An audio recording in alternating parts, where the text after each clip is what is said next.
welcome back to my channel. My name is Muriel, and in this video I will be doing my July reading wrap-up. Yes, it should have been done a lot earlier, but my mental health, or lack thereof, had other plans. So in July I read 6 books, 2 non-fiction and 4 fiction, and so I'm going to start with the non-fiction. So first I read Your Brain on Porn, written by Gary Wilson. So recall I had decided to read 3 books on the subject of the harms of pornography, and this is the second book I read about that subject. It is also the one I liked the least. The main issue I had with this book is that it focuses entirely, basically entirely, on the negative effects pornography can have on male sexual health. Female consumers of porn are given a very brief nod to, yes, but it's very clear this book is aimed at adult males. As a woman, and as a feminist woman, I'm concerned about a lot more than just, porn-sick dudes' broken cocks. Yes, I am putting it rather crudely and in a rather exasperated tone,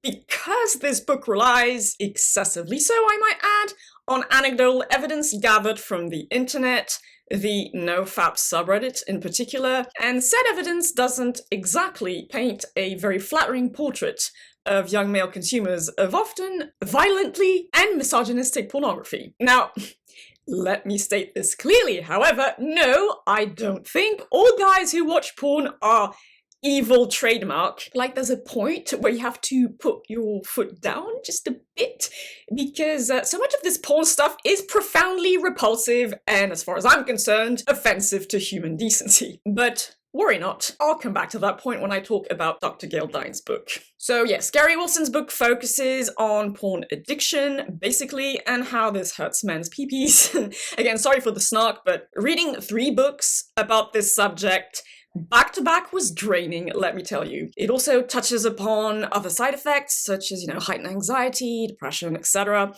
Things which you can also find with other addictions. Quite a bit is said about behavioral addictions in general. So, other examples include gambling or exercise addiction. Yes, that is a thing, but I often felt the author oversimplified things. He basically brought it all back to dopamine, and, even classic substance addictions are more complex than just, whee, dopamine shot, from, a neurochemical point of view. The concept of gateway drugs is also brought up to draw a parallel to guys moving on to increasingly disturbing and violent forms of pornography, but I'm not entirely convinced by this parallel, given it doesn't even really work that way with substance addiction. Like the war on drugs propaganda would have you believe that, cannabis consumption is a gateway to harder drugs, but that has never been borne out by the research. Stress is briefly mentioned as a physiological phenomenon similar to arousal, and the author states stress can provoke arousal. I do not disagree there, but I would have liked to see this line of inquiry pushed further. Violence can cause stress, and a lot of mainstream heterosexual male porn is violent, to put it mildly. So perhaps the rapid cycling of stress hormones and pleasure-related neurotransmitters a man gets from orgasm contributes to addiction and desensitization? What about the role of disinhibition? Often an important underlying cognitive mechanism in addiction? Nope. So yeah, I feel like there's a huge chunk of data and healthy scientific speculation missing from this book. Though that could also be a function of the fact it was written a while ago and more research into the subject has been conducted since then. I also disagreed with the author's assertion that teenage boys go into porn to be edgy, because I'm like, given porn use is so bloody ubiquitous today, wouldn't the more daring or edgier thing to do as a male teen be to not watch porn like most of his peers? But, this just all goes back to the, in my opinion, too sympathetic attitude I felt the author had towards porn-addicted guys, or somewhat porn-addicted guys. Again, don't get me wrong, you should extend sympathy when helping with a thing such as addiction, and anything that encourages guys to reevaluate their questionable porn habits is a good thing in my book. But given there was nothing, and I mean nothing, about the consequences porn consumption has on wider society and heterosexual relationships to balance this out, especially from a, female point of view, the woe is my penis attitude got real tedious real fast. Additionally, the way a lot of the Reddit testimonials included in the book make it sound, and again, there were way too many of those, going the no-fap route could even cure cancer. I just, of course, like no one actually said that, but I think those guys link way too many things to their consumption of porn, or even to plain old masturbation. I mentioned previously that David was a wee bit into that stuff, and I'm like, citation needed, bruh. So yeah, I wasn't a fan of this one, to say the least. As such, I gave it a 5.5 out of 10 rating, and I would not recommend it. It's not that the information contained in it is utter garbage, but at the very least, it needs, I don't know, an updated reprint, maybe. Honestly, the author's website, which is also titled Your Brain on Porn, seems more informative from the little browse I had, and it does actually include concerns for other things than men's sexual health, which is also why I was a bit confused that stuff wasn't in his book. So then I moved on to the third book in this self-selected trilogy, Pornland, written by Dr. Gail Dines. And no one is going to be surprised that the feminist analysis of porn was this feminist's favorite. Although, in all fairness, I don't necessarily agree with a person's analysis of things just because it is feminist. There are disagreements within feminism after all, and actually some of the more contentious, violent disagreements revolve around sex, sex work, and those things. But with Pornland, everything basically finally came together. First major point, Dr. Dines, who is a feminist activist, lecturer, educator, addresses the fact porn content, porn consumption, and androcratic societal attitudes towards women and heterosexual relationships all feed into one another. Yes, thank you. Finally, someone mentions this as being a freaking positive feedback loop, which has been my argument all along, and not just, a unidirectional causal relationship. The book starts with a look at how the big softcore and, well, not so softcore porn mags of old, so Playboy, Penthouse, and Hustler, paved the way for the more extreme filmed porn of today. The author then goes on to analyze the economic aspect of the porn industry and shows that what motivates pornographers is not sexual liberation, like, bitch please, nor is it free speech and free artistic expression, like, again, bitch please. It is pure capitalistic greed. They are banking on the fact a significant chunk of their viewership will develop some form or another of porn addiction and will go to any lengths, pressing, right up against what is legally allowed to make sure the consumer comes back to their product. Just like with the tobacco industry or the alcohol one. This is why I personally believe it is just as relevant to talk about big porn as we talk about big food or big pharma or whatever other big industry thing. The following chapters go over the ways porn has infiltrated popular culture,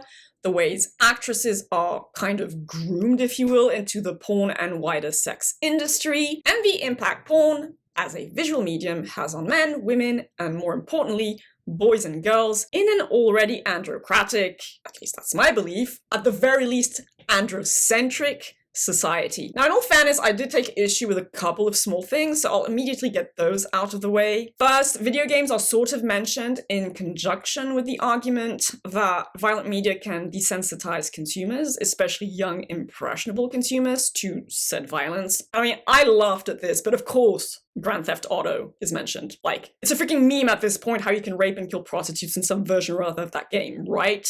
I mean, I've never played it, but that's what I've been told and have read, so. And it's not like I completely disagree with the argument itself, but come on, there's so many different kinds of video games in so many different genres. To the Grand Theft Auto argument, I'll counter with Spyro the freaking Dragon, the darling of my childhood, and Stardew freaking Valley, which is one of the most wholesome and unexpectedly moving, things I've ever encountered in any medium. And so to beauty standards and the beauty industry are mentioned in conjunction with pornography, as it should, and the toxic messages it spreads, which is something I really appreciated. Like I said, this treatise is bloody thorough. But then a couple of lines were dropped about eating disorders that were a bit reductive, shall we say? Like, I'm sorry, but no, not all cases of anorexia result from an obsession with dieting and being thin. No.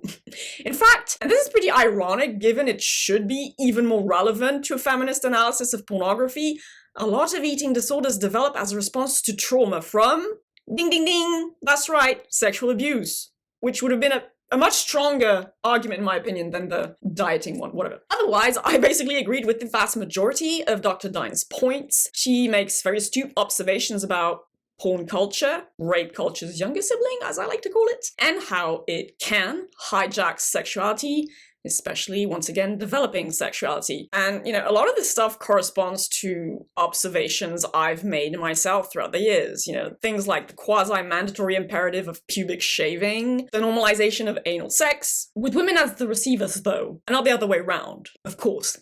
Choking, slapping, you know, ejaculating on the face, etc. Those are all things that either come from porn or were popularized by porn in any case. And again, to be crystal clear, because apparently you have to say this every time you talk about this stuff, no one is saying you're not legitimately allowed to enjoy those things, right? I'm not saying you're evil or a degenerate if you like anal sex. That's so not the argument here. The argument is more that, are we certain in the culture we live in that every single woman who accepts to do porn sex genuinely enjoys it when, you know, it's basically peer pressured onto us the minute we reach adolescence? Like, I read a few years ago that apparently Teen Cosmopolitan, is that a thing? They had like an article on how to do anal sex. Now, again, I'd rather there be safer sex information out there for teenagers, but do you really need to be doing that at 13 or 14? Can you just start with the regular stuff? I'm like, sorry, you know, I'm gonna say it. Most women don't like anal sex, fuck it. Because anatomically, there really isn't much reason for us to like it. Which is not really the case with men, but again, oh, what a coincidence that it's mostly women being pressured to take it up the arse and not the other way around. Anyway, another debate for another day. And to Dr. Dines' point, actually, are we certain every guy, whether adolescent or older, genuinely enjoys this shit? Because there is also pressure placed on men to act a certain way in bed. Like, once again, the patriarchy harms men and boys as well. Just saying. And, of course, a similar line of inquiry can be opened with regards to porn performers themselves.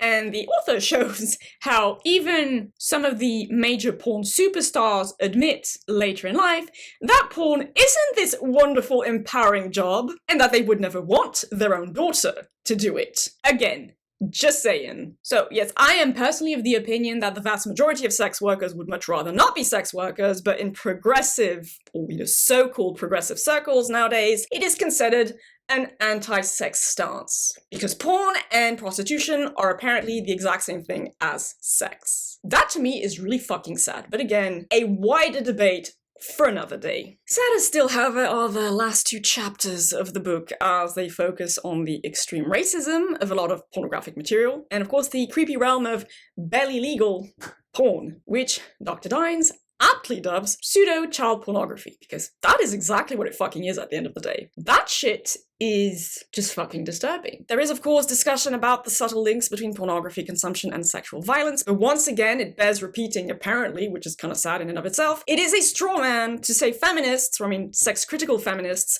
argue watching porn will transform every man into a rapist. Rather, it is that porn culture feeds into broader rape culture. I love the fact she called porn hate-making in contrast to love-making. That just really spoke to me. And I adored the fact she called massive bullshit on the argument that porn is just fancy, because it isn't. Porn is, for one thing, formulaic and precisely designed to elicit a specific response and make the consumer crave more of that response. That's just media and advertising psychology 101. For another, porn is made up by pornographers of specifically chosen scenes that involve real people having real sex. I could accept the fancy argument for like hentai and shit like that, cartoon porn, that's more legitimate, but when it's literally film porn, no, it's just not. It is, per its etymology, film prostitution. Look up the etymology of pornography if you're interested, but that's what it means. So like, in what universe does that fit the definition of fantasy? Look, you don't have to dislike porn, but at least have the intellectual honesty to dispense with that bogus line of thinking.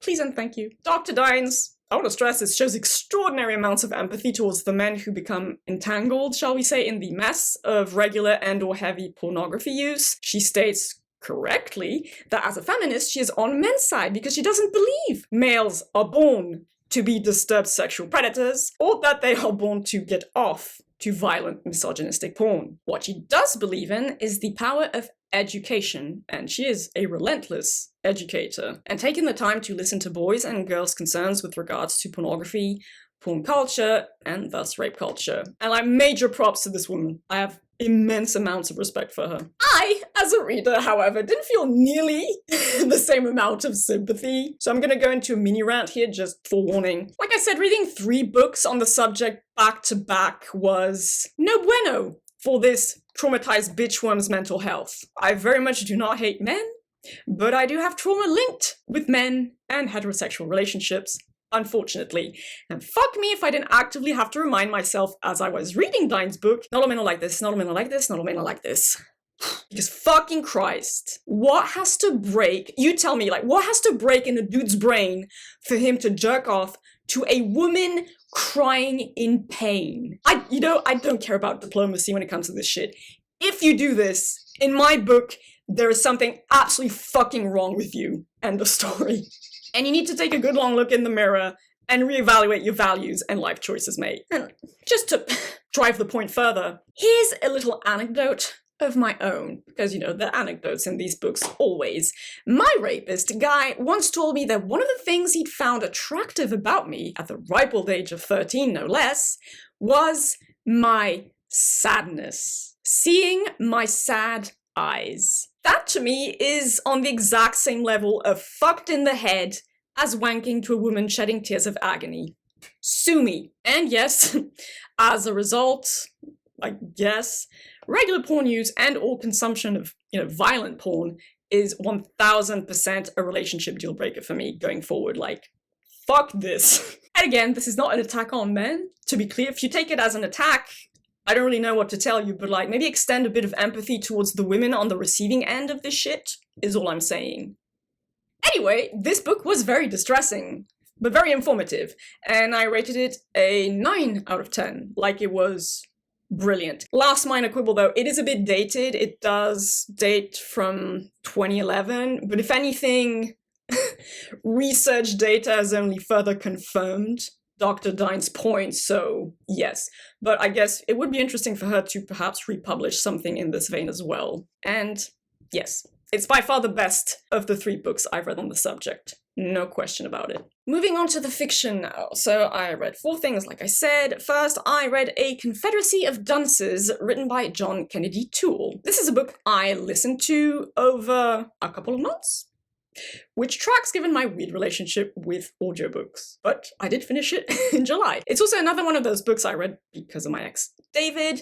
He said it was quite amusing and that it featured an ASD-coded character. And yes, both of those statements were accurate. A Confederacy of Dunces is what I'll call a comedy of manners. I think that's the right term for it.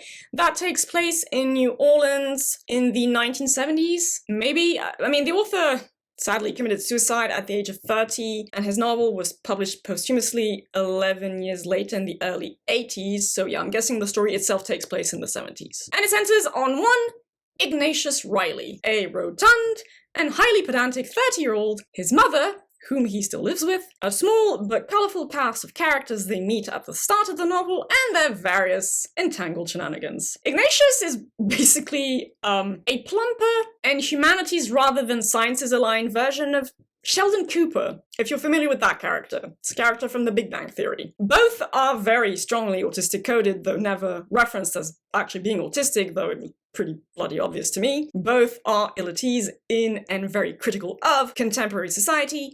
Both consider themselves much more intelligent and civilized than most other people. Both are largely asexual and or sexually repressed, or I mean coded as such. Both are big mama's boys too, though in Sheldon's case he transfers his Kennys to his roommate and best friend Leonard Hofstadter. If you know, you know. Both are also labeled crazy by the people around them, and both are, well, assholes a lot of the time. Though I'd personally argue Sheldon is less so overall, but that's also because he has a much longer character arc throughout the series of The Big Bang Theory, and I just prefer him. quite frankly. I love me some Sheldon Cooper. Still want to slap him sometimes, but you know, that's just how it goes. And yes, as an FYI, The Big Bang Theory holds a very, very special place in my heart. Despite, yes, its obvious flaws and cringy bits, there is sexism and xenophobia and shit, but you know, it has a special place. I sometimes joke that Sheldon Cooper is my human spirit animal, though I'd like to think I've never been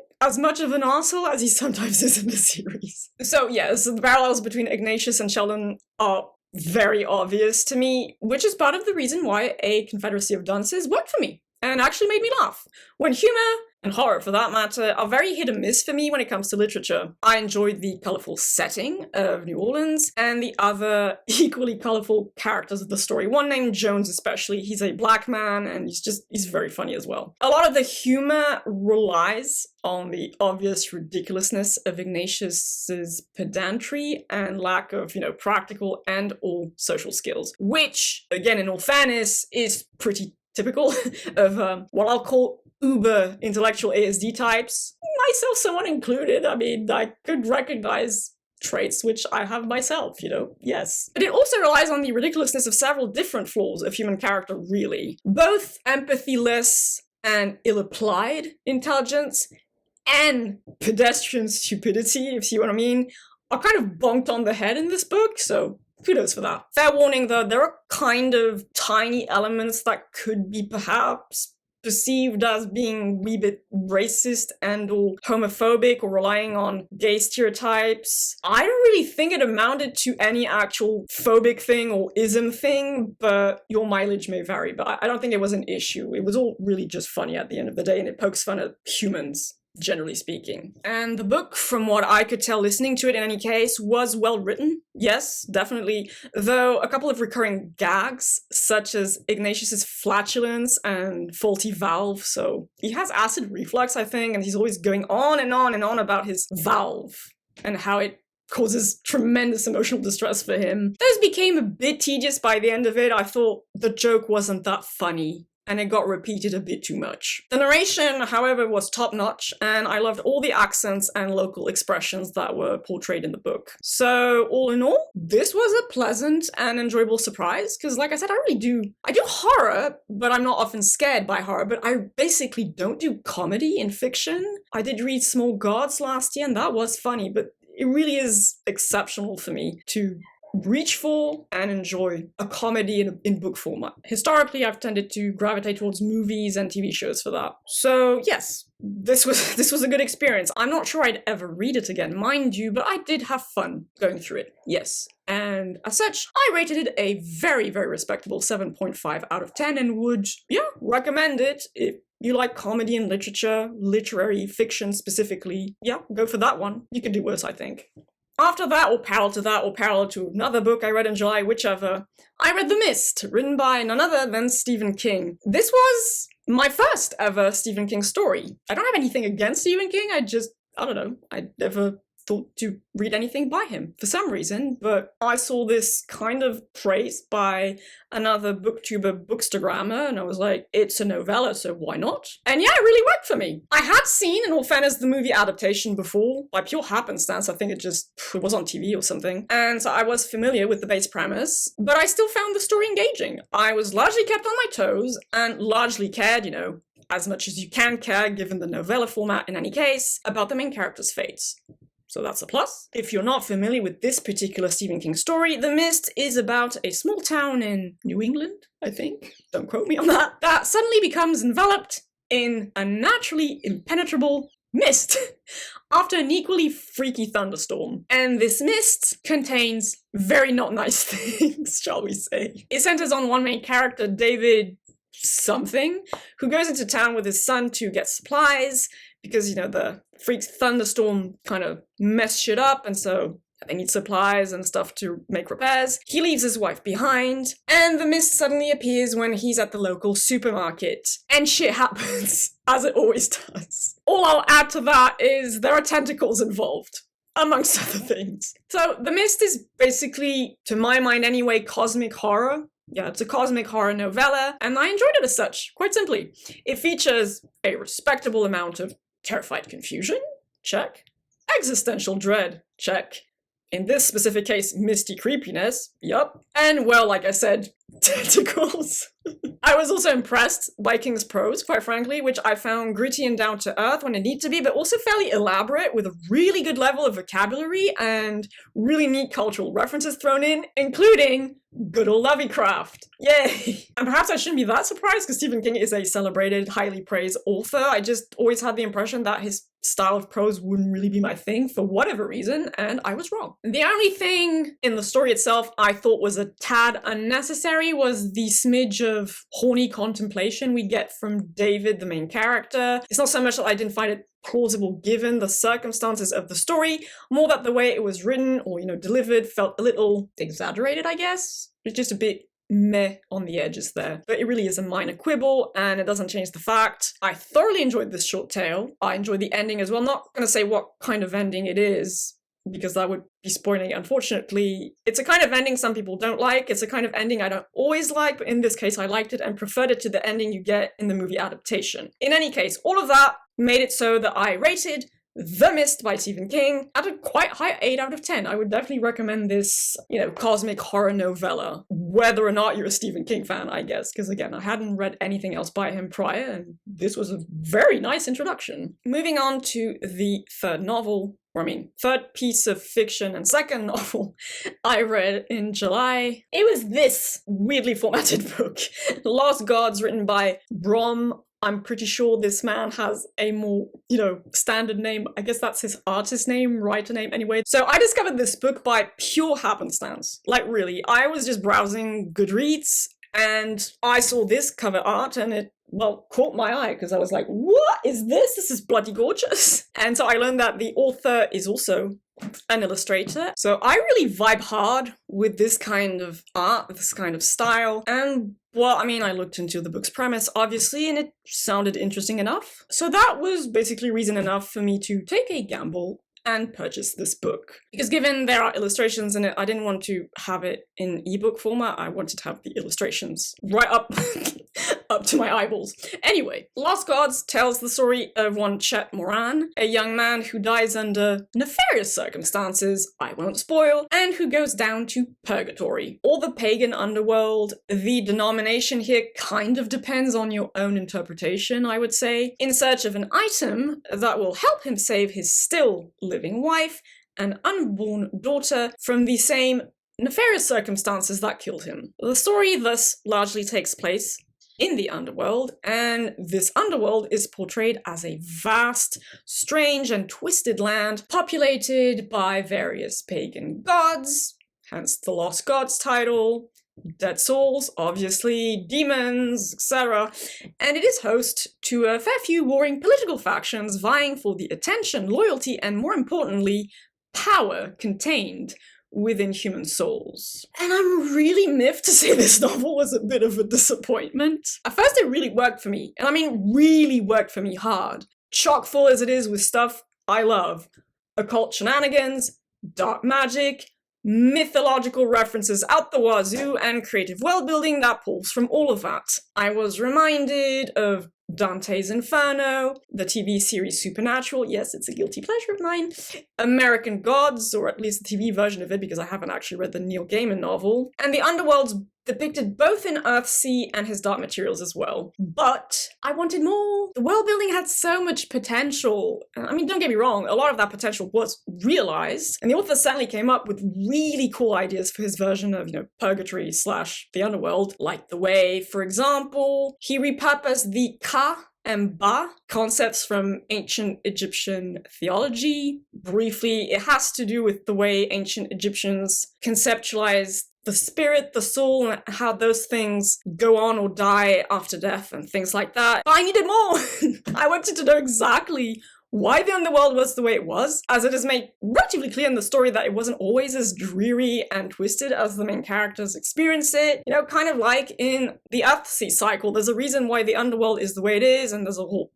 plot line with that. So yes, I wanted to know what happened. What did the one gods do exactly for the situation to be the way it is? So you have the Lost Gods, which are basically pagan gods. Some, I think, were invented wholesale by the author, and some will be recognizable, such as Hel, goddess of the underworld in Germano-Scandinavian mythology. But you do have the one gods, and presumably the one gods are the Abrahamic gods, though Kali is described as being a one god. And I'm like, yeah, but that's Hindu polytheism. So I was like, should you really be considered? Anyway, that's just how I function when I read a book. That was a little window into my reading brain. Along a similar vein, I wanted to know, why is heaven separate from all the other afterlife dimensions? Because heaven is mentioned as being a thing, but it's separate from all the rest. But it is also stated the Elysian fields from ancient Greek theology are a thing. And that's kind of their version of happy fun times heaven. How do Hell and Lucifer factor into all of this? Because Hell and Lucifer and demons are a thing as well. Kind of like, with Supernatural, where everything kind of exists. Pagan gods are a thing, the big honcho god is a thing, demons are a thing. It's a chaotic mess, and it's ridiculous, but that's why I love it. So yeah, I just feel this world merits other stories to flesh these ideas out, maybe. But then I wasn't that taken in by the main story either, so the characters were fine overall, but that's really not what kept me going with the story, because not a character-driven reader. The plot meandered a bit as it progressed and became bogged down with what I'll call side quests, because it didn't amount to much ultimately, given the gaps in the world building, which were becoming increasingly frustrating to me as I went on. And the theming, well, yeah, I don't have much to say about it. Beyond the fact I liked the idea that it is largely belief that dictates one's fate in the afterlife. There's also the idea that, belief is what feeds deities, but that's not really a new thing. Like, American Gods plays with that idea, Supernatural plays with that idea, several stories play with that idea. So it's more about what you believe determines where you end up after death. And so, as such, there is a direct line dropped about damned souls who wouldn't have been damned had they not believed in the Abrahamic gods. I just really vibe with that. So the poor suckers in hell, however good or bad they might have been alive, wouldn't have ended up in hell had they not believed in the biblical God. Yeah, I like this kind of stuff. But beyond that, there wasn't much. The illustrations in the book, well, for one thing, they're not as numerous as I would have liked them to be, but fine. I just thought they would be really regularly interspersed throughout the narrative. They're not. They're kind of just chucked in the middle of the book and represent certain characters in the books. They're gorgeous illustrations, don't get me wrong, but I just wish the story of Lost Gods had lived up to the dark and symbolic beauty of those illustrations, is how I'm going to put it. I'm still not entirely fixed on the rating. It's somewhere between a 6.5 and a 7 out of 10, I guess. I might recommend this book if you can get it in ebook format, or if you're convinced this is absolutely going to work for you, but I really can't justify it on the illustrations alone and on my experience of the story, if you see what I mean. Besides, like I said, look at this thing. It's a weird, clunky format, and yes, the illustrations are beautiful, but find them on the internet is what I'm gonna say. And finally, in June, I read this Revelation Space, written by Alastair Reynolds. And here again, I was disappointed. 2 disappointments in July, one in fantasy, the other in science fiction. Yay for symmetry, I guess? Revelation Space landed on my 2022 TBR because of, once again, my ex David. It was one of his 5 direct picks for it, in fact.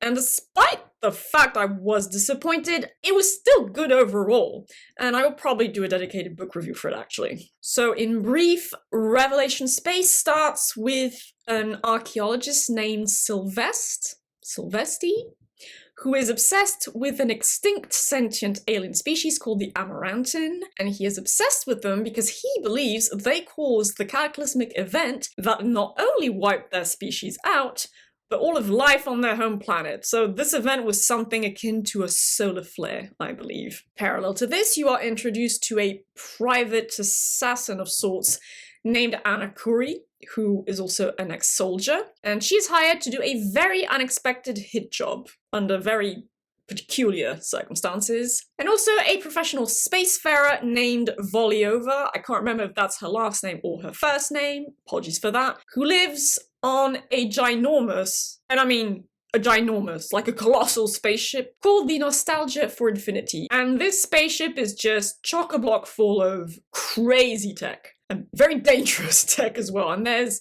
a whole plot line with that. And you can probably guess those three characters at some point in the story become entangled with one another.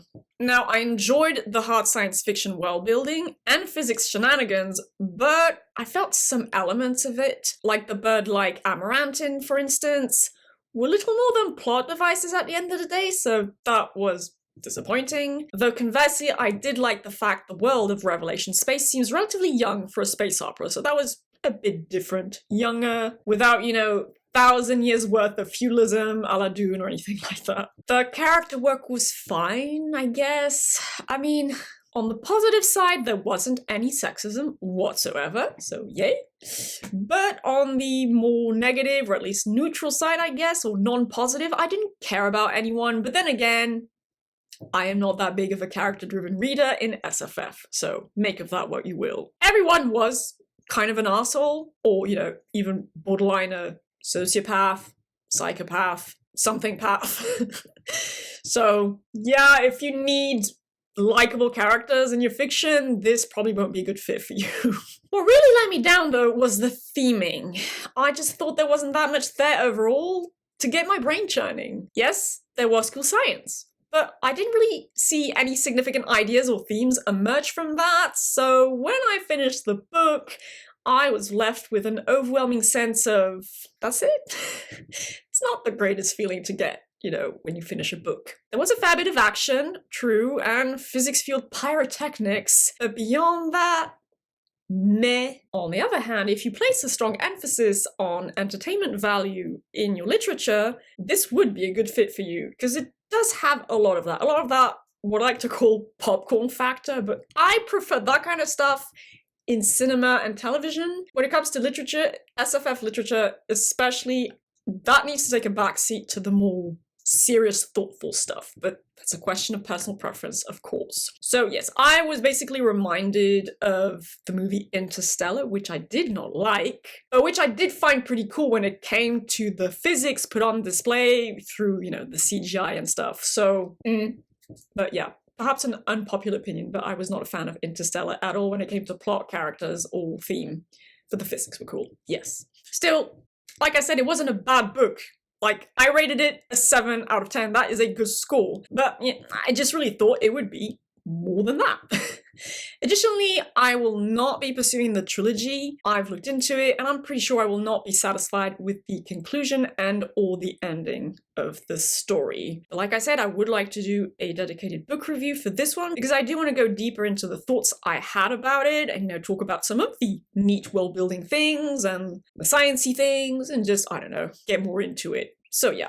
Good, but disappointing. So like I said at the beginning of the video, I was supposed to, do this wrap up earlier, but my mental health had other ideas. So yeah, it hasn't been good recently. Like, not at all. It hasn't been good in a long time, right? But recently it just dipped even more, shall we say. Still, I would like to note two positive things. One, and not that anyone really cares, but I did get my second tattoo in July, and it's extra nerdy. In fact, this tattoo makes me a superior nerd to all of you other nerds. It makes me queen nerd, as it were, because I got me a tattoo in Quenya, written in Tengwa script. Here you go. That's proper nerd tattoo material right there. I'm obviously kidding with the superior nerd shtick, right? I hope that was obvious.